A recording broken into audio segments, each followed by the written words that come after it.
Good evening, Papua New Guinea, and welcome to a brand new episode of Business PNG for the year 2016. Big things start with small steps. That was the key message at the financial education graduation for the Momase region in Bunu village here in the Madang province. Now, since the Microfinance Expansion Project has started, there has been numerous graduation ceremonies in the Highlands region and the New Guinea Islands region. However, this is the first time a graduation ceremony has happened of this significance here in the Madang province or in the Momase region. Financial inclusion, typically defined as the proportion of individuals and firms that use financial services, has become a subject of considerable interest among policymakers, researchers, and other stakeholders. The increased emphasis on financial inclusion reflects a growing realization of its potentially transformative power to accelerate development gains. Inclusive financial systems provide individuals with greater access to resources to meet their financial needs, such as savings, investing, capitalizing on business opportunities, and confronting economic shocks and crashes. Real-world financial systems are far from inclusive. Half of the world's poor would benefit from financial services, but cannot access them due to market failures, high costs, travel distances, and the often burdensome requirements involved in opening a financial account. According to a research carried out by the Bank of Papua New Guinea and the Institute of National Affairs, in the country, over 85% of the low-income population are living in rural areas and do not have access to formal financial services, such as a bank account or loan, and that most rural communities had no readily accessible financial services, and rural villages must often travel significant distances to access a bank branch or ATM. Estimates of the number of adults who have accounts with regulated financial institutions vary between approximately 435,000 and 800,000 adults.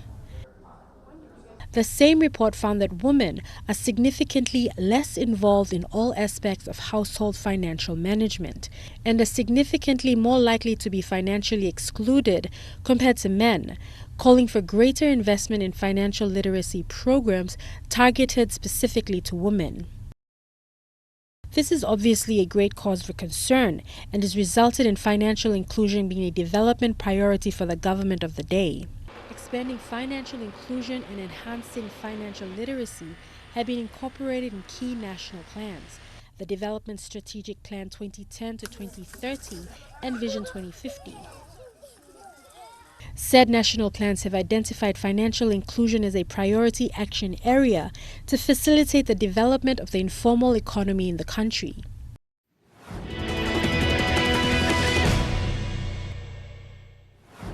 Welcome back.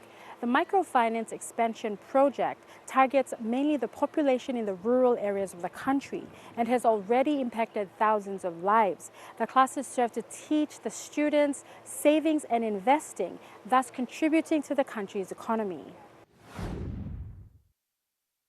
The Bank of Papua New Guinea has taken the lead role in increasing financial inclusion, committing to 7 financial literacy goals, first of which to reach 1 million more unbanked low-income people in PNG, 50% of whom will be women, to lead efforts to create a financially competent generation of Papua New Guineans, to actively support innovative use of technology for scaling up access, to strengthen consumer protection by issuing prudential guidelines and creating a platform for various national regulators and industry networks to monitor consumer protection, to begin the process of integrating financial inclusion in local and national government, to promote regular collection and use of financial access data to inform policy making, and finally to optimize this results through knowledge sharing and effective coordination of stakeholders, including development partners. To implement these 7 commitments, the central bank is implementing several strategic action items, such as sponsoring and leading the establishment of the Center for Excellence in Financial Inclusion, as well as supporting the establishment and management of the Microfinance Expansion Project in conjunction with the Asian Development Bank.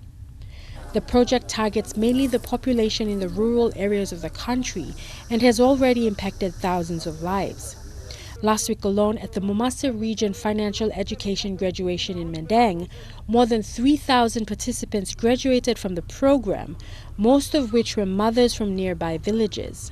At the ceremony, the graduates were commended by the chairman of the steering committee, Mr. Benny Popoitai, and urged not to be bystanders while the country's economy grows. Many times we talk about country's GDP is increasing, it is growing fast. But what do we know about GDP?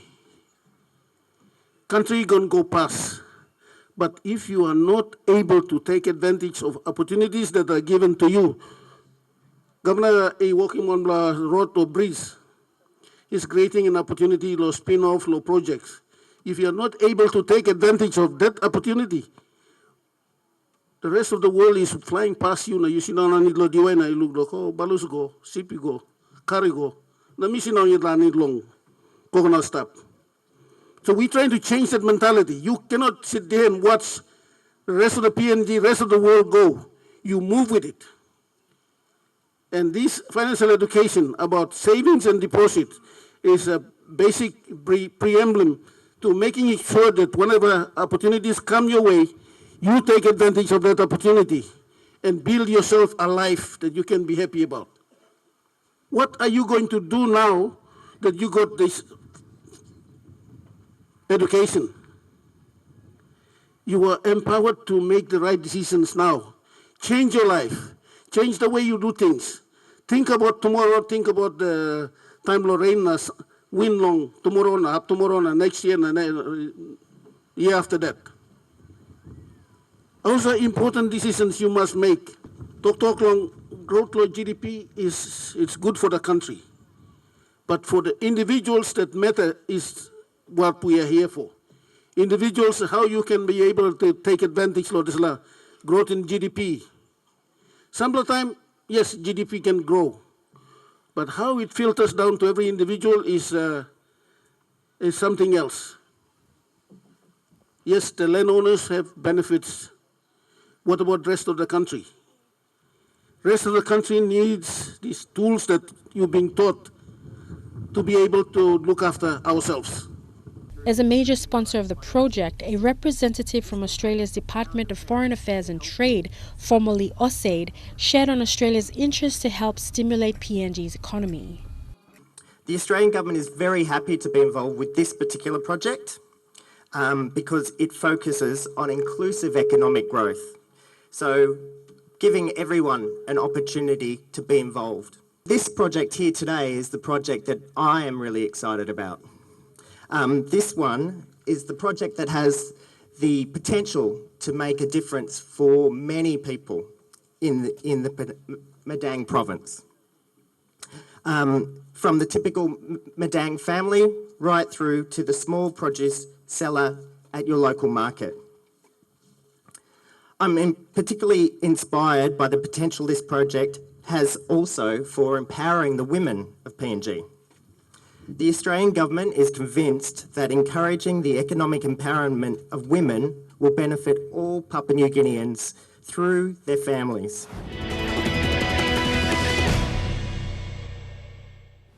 On this edition of Destinations, we're at the beautiful Walindi Plantation Resort to see what charming attractions the oil palm province has to offer.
We're the only dive resort in the province.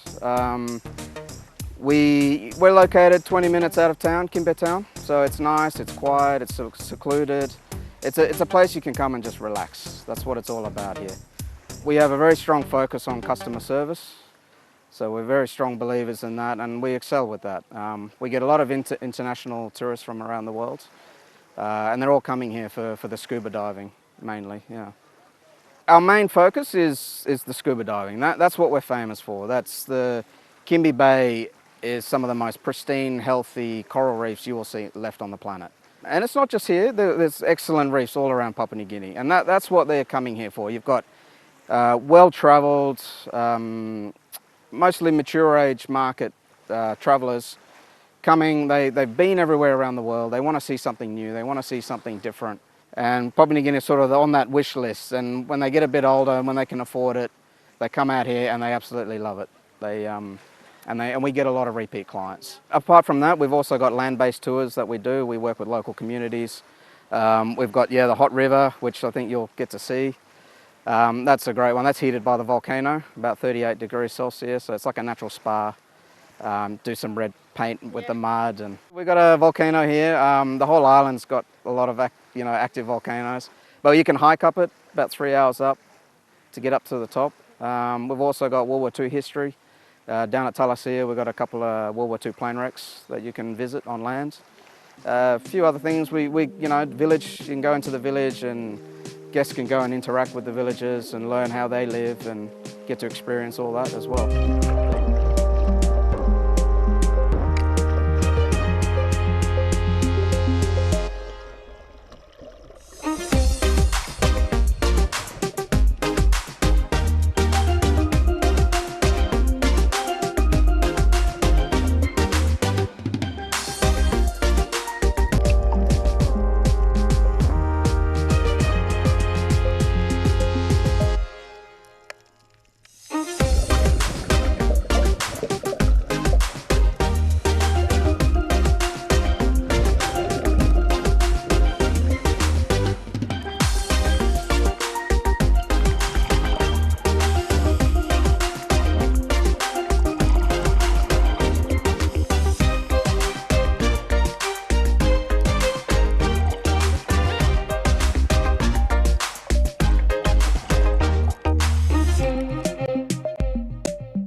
Our biggest market is Australia.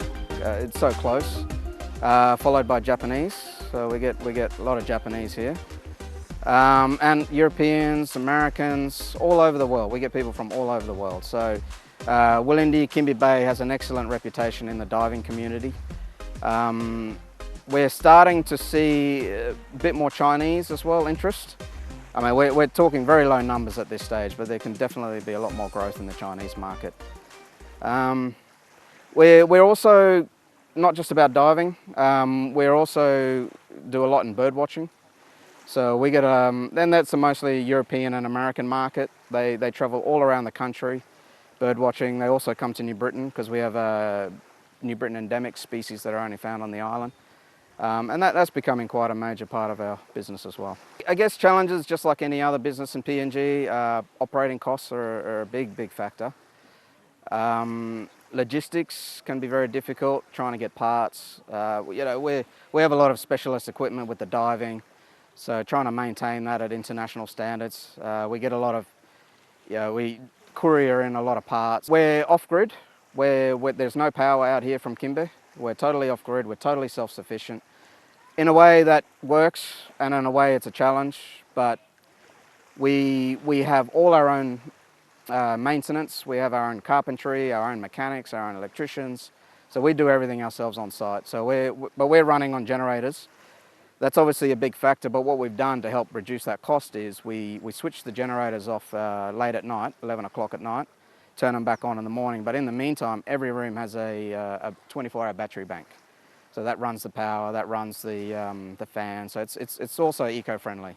We don't want to get too big, and that's one of the features about here. We're small, we're boutique, we're an intimate resort. We're always upgrading our facilities. That's ongoing. We have currently 20 rooms. I'd like just a few more. Maybe a few more villa-style accommodation for try the upper market sort of thing. But I'll be here. I've grown up here. This is my home. Mangi Aspless. So I'm not going anywhere. I'll be here, and I'll take it forward and keep to develop the diving industry in Papua New Guinea. And that's all we have for this episode of Business PNG. Now, for more information, or if you'd like to watch this episode again, visit MTV Online at the URL at the bottom of the screen. Or for the latest business news and updates, like our page on Facebook or follow us on Twitter at Business PNG using the hashtag Business PNG. Until next week, have a pleasant evening. I'm Leanne Jarari, and this was Business PNG.